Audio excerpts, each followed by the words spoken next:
Hola, muchas gracias por estar del otro lado de la pantalla y muchísimas gracias también a la organización por invitarme. Soy Eurídice de Arts Games y vengo a hablaros de tecnoludismo. La educación tecnolúdica podría ser algo tan simple como educación con tecnologías y juego.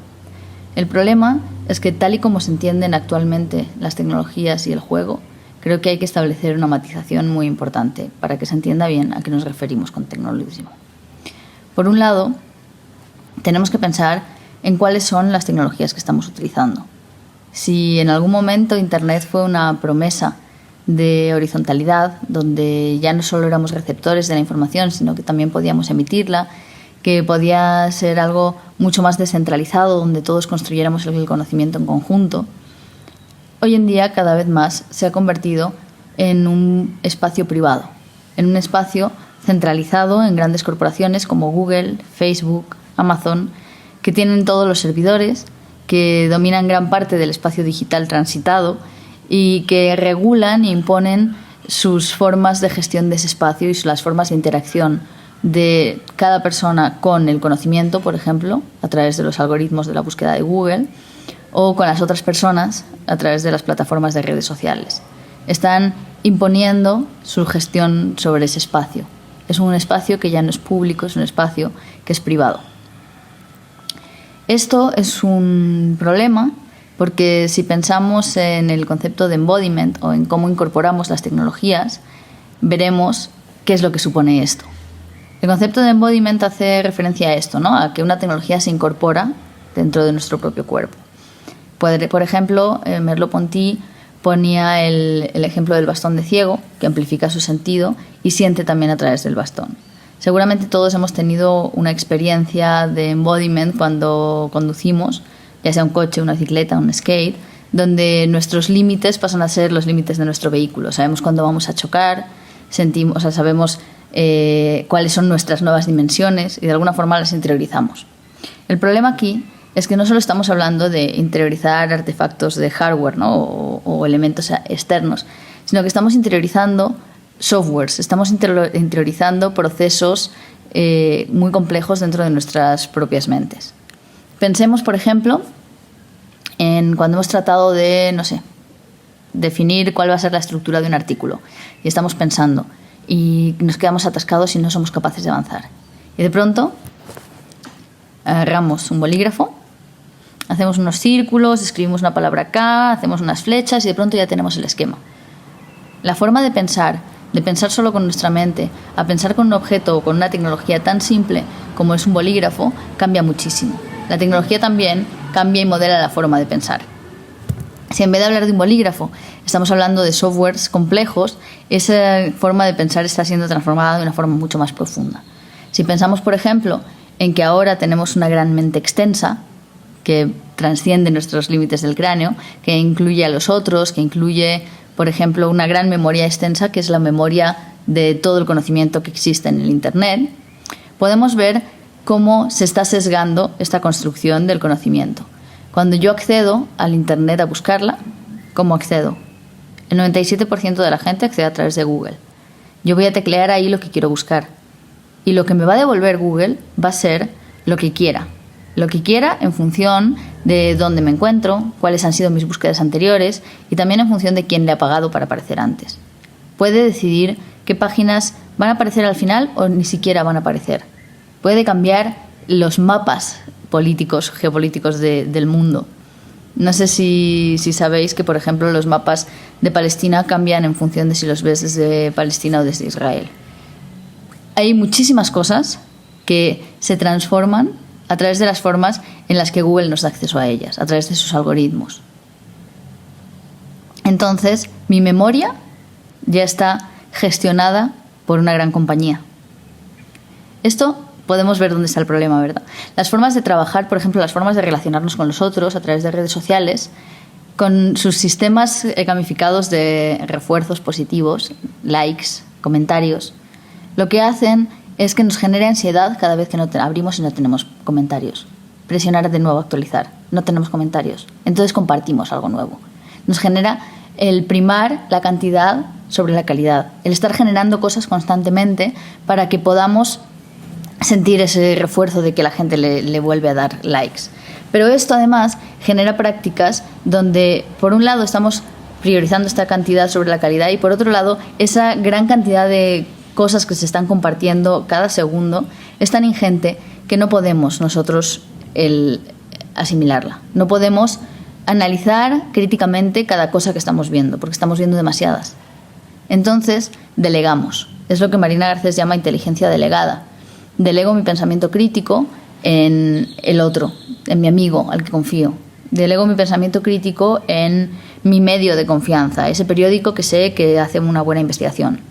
Delego mi pensamiento en los propios algoritmos, que son los que me van a dar la respuesta que necesito y que busco. Esto también es parte de esa forma y gestión en la que las tecnologías se están gestionando. Esa gran centralidad del poder en unas pocas compañías lleva a que sean cada vez más los algoritmos de esas compañías los que gestionan cualquier aspecto de nuestras vidas, desde cómo accedemos al conocimiento y cómo nos relacionamos, hasta, por ejemplo, la selección de escuela o sistemas de alumbrado público o las formas en las que se almacenan las informaciones de los instituciones públicas. Problema. Nuestros datos, todo lo que estamos generando cada vez que transitamos los espacios en línea, o por lo menos los espacios privados, que son casi todos, estamos dejando rastros de miles y miles y miles y miles de datos. Saben dónde estamos, por dónde estamos con nuestro teléfono, nuestra IP, saben a qué horas estamos conectados, a qué horas no, con quién hablamos, qué cosas nos gustan, nos preocupan, cuándo estoy más activo, cuándo menos, qué cosas me emocionan, me enfadan, me hacen llorar. Lo que saben las empresas de nosotros es total y absolutamente desproporcionado con lo que sabemos nosotros de las empresas. Ellos saben todo y nosotros no sabemos cómo funcionan sus algoritmos. Nosotros no sabemos qué datos tienen de nosotros, ni cómo los utilizan, ni si los venden a terceros, ni a quiénes. No tenemos ni idea. Por eso, cuando hablamos de una educación con tecnología y con juego, la tecnología no puede ser esta. Pensemos en el evento, el acontecimiento tan grande que estamos viviendo ahora, donde prácticamente toda la educación ha pasado a ser en línea. Cuando tenemos la educación pública, que se gestiona públicamente partiendo del interés de todos los ciudadanos, y la pasamos online a servicios utilizando Zoom, utilizando la Google Suite para escuelas, lo que estamos haciendo es privatizando esa educación. Es dotar la gestión de toda esa información que estamos gestionando a grandes corporaciones privadas. En el caso de Google Suite, ha empezado a implementar cada vez más su sistema en las escuelas, se lo ha ofrecido de forma gratuita y las escuelas lo están implementando. ¿Cuál es la problemática de esta? Bueno, lo problemático de esto es que se están implementando unas tecnologías que, por un lado, no son transparentes ni verificables en cuanto a la privacidad y la protección de los datos. Son cerrados, los códigos son cerrados también, no sabemos absolutamente nada de cómo funcionan. Estamos permitiendo acceder a usuarios que antes no tenían. Estamos permitiéndoles acceder a niños y niñas menores de edad a los que ni siquiera han dado su consentimiento porque ni siquiera son conscientes de que se supone que esas corporaciones tengan sus datos. Y padres, madres y las escuelas están dotándole a una gran corporación sobre la agencia de almacenar información sobre sus hijos, que incluye su teléfono, su IP, el lugar donde se encuentran, la geolocalización, los comportamientos académicos, los trabajos que escriben, los contenidos generados por los profesores y por los propios alumnos, todos los mensajes que se intercambian entre alumnos, profesores y familiares, todos los chats, las conversaciones y contenidos de los chats, todos los trabajos escolares. La gran información que están recolectando hoy, ahora, de miles y millones de menores de edad, puede ser utilizada en un futuro de formas que ni siquiera podemos imaginar todavía. Se supone que Google no va a compartir los datos de las escuelas o de los alumnos con terceros, según ellos mismos mencionan, salvo en circunstancias excepcionales. Estas circunstancias excepcionales, según la investigación de XNet y pudiendo rastrearlo en sus propias condiciones de seguridad, son que el usuario haya dado su consentimiento, por ejemplo. Se aplican las condiciones que son exactamente las mismas que de cualquier cuenta de Google. Tenemos que pensar que a través de todas estas comunicaciones de la escuela, de los trabajos de los niños, pueden visibilizarse perfectamente los trastornos alimenticios, si tienen, si hay casos de ciberacoso o ciberbullying. Podemos ver todo el historial académico, las calificaciones que han obtenido en cada asignatura, en cada trabajo escolar, los problemas que se reflejan familiares dentro de los trabajos generados por los niños. Y esos datos podían caer en manos de terceros porque desde luego son total y absolutamente codiciados por aseguradoras, por empresas de selección de personal. Quizá el acceso a la universidad puede estar condicionado por toda esa información. Es importante que no accedamos a que nuestros niños o nuestros alumnos estén cediendo información tan vulnerable que les pone en una posición tan complicada. Es curioso porque cuando se habla de introducir tecnologías en el aula, habitualmente las familias están muy contentas porque Microsoft o Google van a donar equipos o todos sus servicios a la escuela, pensando que eso supone dotarles de una alfabetización digital que les va a hacer mucho más aptos para después los cambios que puedan venir en la vida tecnológica después. Pero lo cierto es que no es así, porque a lo que están teniendo acceso son a sistemas cerrados, con los que no pueden hacer nada, que no pueden abrir, que no pueden investigar en el código, no pueden modificarlo. Solo están convirtiéndose en meros usuarios, no en creadores. No están teniendo ninguna agencia. Es una fidelización de clientes desde la infancia, tremenda. Entonces, creo que es muy, muy importante que cuando hablamos de tecnología se entienda que para que haya una verdadera educación pública y para que haya una buena educación es imprescindible que haya infraestructuras públicas de telecomunicaciones. Y es imprescindible que haya software libre, software que no está condicionado por una lógica comercial de beneficio, sino por una lógica de apoyo a la comunidad y las necesidades de las propias personas que están utilizando ese software. Es imprescindible también que hablemos de tecnologías situadas, porque es tremendamente curioso que, siendo el mundo tan grande, con tantos contextos tan diferentes, todos estemos utilizando las mismas tecnologías. En lugar de hacer tecnologías que den cuenta de las necesidades de cada contexto, se están generando tecnologías globales a las que tenemos que adaptarnos. Se está homogeneizando a la población para adaptarse a una tecnología dada en función de un interés comercial, privativo, cuando en realidad deberíamos pensar en generar las tecnologías a partir de los contextos, a partir de nuestras necesidades. El generar tecnologías específicas para contextos específicos que respondan a estas necesidades y que sean variadas, diferentes soluciones tecnológicas y que sean abiertas, porque si a alguien le sirve un trozo de lo que yo estoy haciendo y luego lo quiere modificar, va a poder hacerlo mucho más fácil, compartir de esa forma el conocimiento. Esto es tremendamente importante para una soberanía tecnológica, para una autogestión tecnológica. Entonces, cuando hablamos de tecnologías dentro del aprendizaje tecnolúdico, estamos hablando de estas tecnologías, de tecnologías que podamos crear, gestionar, que seamos nosotros quienes tenemos el control sobre ellas, no ellas sobre nosotros. Esto es tremendamente importante. Por otro lado, cuando hablamos de juego, también es muy importante establecer ciertos matices. Seguramente todos y todas habéis escuchado oír hablar de la gamificación, que es la forma en la que el juego ha llegado a las aulas masivamente. Bueno, el juego es discutible. La gamificación es una metodología que procede de los estudios en marketing, es decir, en estudios de marketing y fidelización de clientes. Es una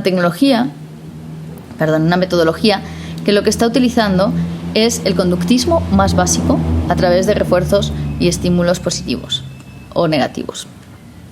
Lo que está haciendo es generar motivación, dicen los docentes. Bueno, ¿cuál es la motivación que genera? Si yo tengo el aprendizaje aquí, esto es el aprendizaje, y hay niños que ya tienen motivación por aprender. Pero yo lo que estoy poniendo es aquí un premio. Si aprendes esto, ganarás esto. Puntos, logros, lo que sea. ¿Qué es lo que estoy haciendo aquí? ¿Dónde estoy poniendo la motivación? ¿En el aprendizaje? No. La estoy poniendo aquí, la estoy poniendo fuera. Estoy eliminando la motivación intrínseca por aprender y estoy dejando una motivación en el premio. ¿Qué es lo que va a generar esto? Que niños y niñas, en el momento en que puedan saltarse esto, vayan directamente por el premio. Si lo que importan son los puntos, no importa hacer trampas, no importa lo que aprendan en el camino, lo que importa son los puntos.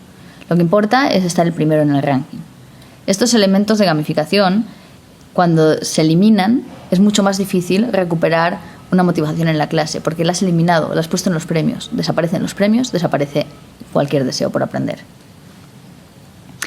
Esta forma, además de gamificación, es una forma muy típica del capitalismo de plataformas, que hemos visto, por ejemplo, en las redes sociales, pero que se da en cualquier otro tipo de plataformas, donde no nos están controlando en las formas en las que podríamos imaginar que se da el control, no nos están impidiendo expresarnos libremente, sino que más bien están regulando minuciosamente nuestras conductas a través de estos refuerzos. Lo que estamos generando con la gamificación son conductas adaptadas y generadas específicamente para lo que queremos lograr. Hay un control sobre el alumnado dentro de un paternalismo libertario que nos hace sentir que somos libres en estas plataformas, cuando en realidad se nos está sugestionando y manipulando para que nos comportemos de las formas en las que se espera. Entonces, ¿qué es lo que hay de juego en la gamificación? Porque los elementos que tiene la gamificación no son inherentes al juego. Los puntos, los rankings, los logros, lo que mayormente se utiliza dentro de la gamificación son elementos accesorios, que no son necesarios. Lo que es imprescindible dentro del juego es que sea libre y voluntario. Ya decía Huizinga que nadie me puede obligar a jugar, porque aunque alguien obligase a otro a jugar, el otro no estaría jugando, estaría fingiendo que juega. El juego siempre tiene que ser libre. El juego es una actividad improductiva. Por mucho que el capitalismo quiera, en la gamificación, quiera convertirlo en una actividad productiva. Se ha empleado en casi todo, en el trabajo, en las relaciones de pareja. Pretende generar algo, pretende obtener un beneficio a través de estos procesos gamificados. Cuando el juego es improductivo, es libre, es abierto. Una de las características más necesarias, además, para la educación es la experimentación sin consecuencias que el juego permite. Cuando yo estoy jugando, nadie sale herido. Cuando yo estoy jugando, no tengo problemas. Si muero, vuelvo a empezar el juego.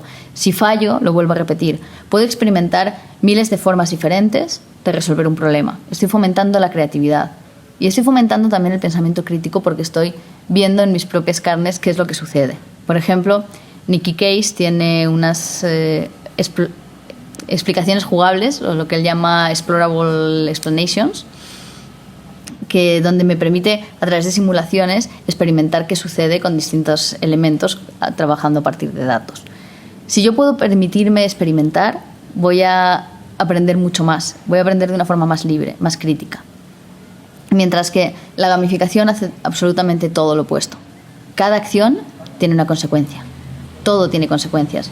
Estoy generando un quantify self, un yo cuantificado, donde cada acción va a tener puntos, respuestas, y todo eso me va a generar un perfil psicológico de datos de aprendizaje.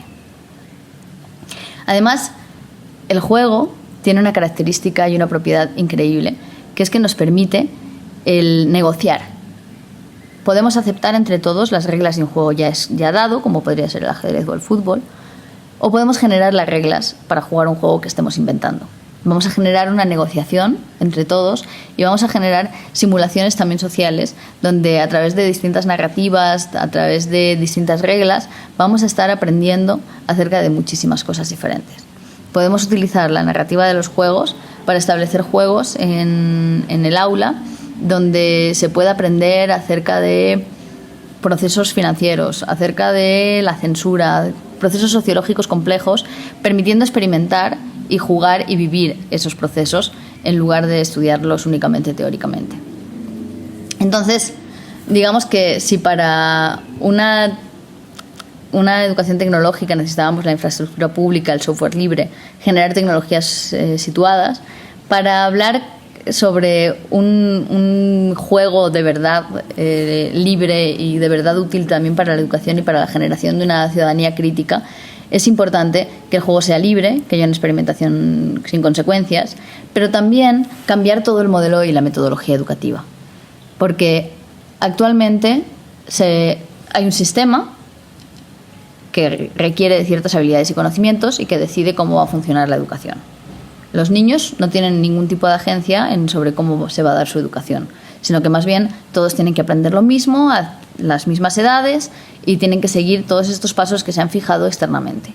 Si invertimos esto y en vez de poner en el centro de la educación el sistema al que se van a tener que adaptar los sujetos sobre los que se va a generar esa educación y lo ponemos en los propios estudiantes, estamos invirtiendo eso. Estamos diciendo que no vamos a partir de las necesidades de un sistema, que además ha demostrado ser bastante insostenible, sino que vamos a partir de las necesidades de niños y niñas o de los alumnos y alumnas para generar una educación que parta de sus contextos, de sus necesidades y de su propia motivación. No tenemos que poner la motivación fuera en ningún lado. Podemos encontrar cuál es la que ya tienen y trabajar a partir de ahí. Una metodología muy útil para esta forma de trabajar es el trabajo por proyectos, porque pueden generar proyectos colaborativos que den cuenta de las necesidades de sus comunidades, de sus necesidades específicas, para aprender de formas transversales, tanto conocimientos como habilidades. Y otro tipo de cuestiones como valores, la posibilidad del trabajo en equipo, la gestión de su propio tiempo y de sus recursos, la gestión de los grupos, las tareas. Y van a hacerlo de una forma mucho más libre y crítica, porque les va a permitir explorar en base a lo que ya necesitan, en base a lo que ya les motiva. Hay que pensar, por ejemplo, y esto creo que es un punto tremendamente importante, tenemos que pensar que la educación y la ciudadanía van tremendamente unidas. Entonces, no hay modelo educativo que no esté respondiendo a un modelo político o a un modelo de ciudadano que se va a generar. Si permitimos que nuestra educación, cada vez más tecnológica, esté en manos de estas grandes corporaciones, lo que estamos generando es una ciudadanía sumisa, condicionada y gestionada por estos algoritmos que cada vez más están aunando toda la centralidad sobre nuestros datos y tomando decisiones sobre nosotros. Mientras que si queremos una ciudadanía crítica, capaz de generar otros sistemas, de inventar otros modos de vivir, necesitamos una educación que parta de la autogestión y la responsabilidad sobre la educación y la autogestión también sobre las herramientas que utilizamos dentro de la misma educación. Si aunamos a todo esto un elemento más, o uno que ya estaba pero no en nuestro poder, que son los datos, podemos pensar en cómo nosotros generamos también datos y generarlos para el público, datos abiertos, en lugar de para lo privado, que no sabemos qué hacen con ello. Generar modelos de datos abiertos, transparentes, con los que jugar. Mencionaba antes las Explorable Explanations de Nicky Case. Pues pensemos que si tenemos nosotros datasets públicos y abiertos, que ya existen unos cuantos, sobre distintas especies naturales, de biología, de ciencias naturales en general, sobre temas de movilidad, cuestiones de migración, migratorias, hay bastantes datasets ya, y podemos trabajar con ellos, podemos utilizarlos tanto en la construcción de la educación como en la construcción de ciudadanía.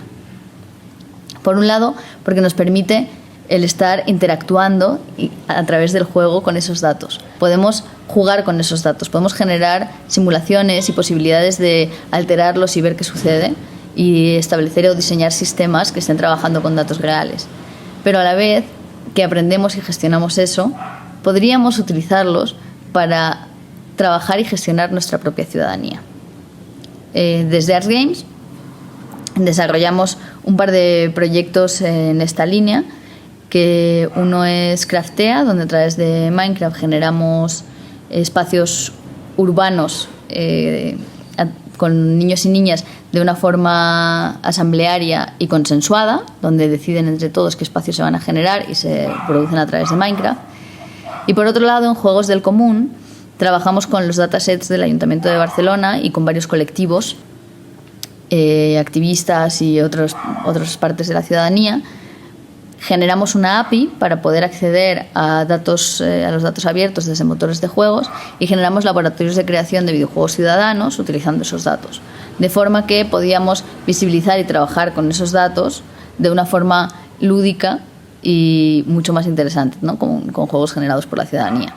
Pero pensemos, si aunamos un poco estas dos ideas, la de Craftea y la de juegos del común, ¿cómo podríamos no solo aprender sobre cuestiones de ciudadanía, urbanismo y cuestiones complejas, sino también incluso llegar a gestionar de formas descentralizadas la ciudad?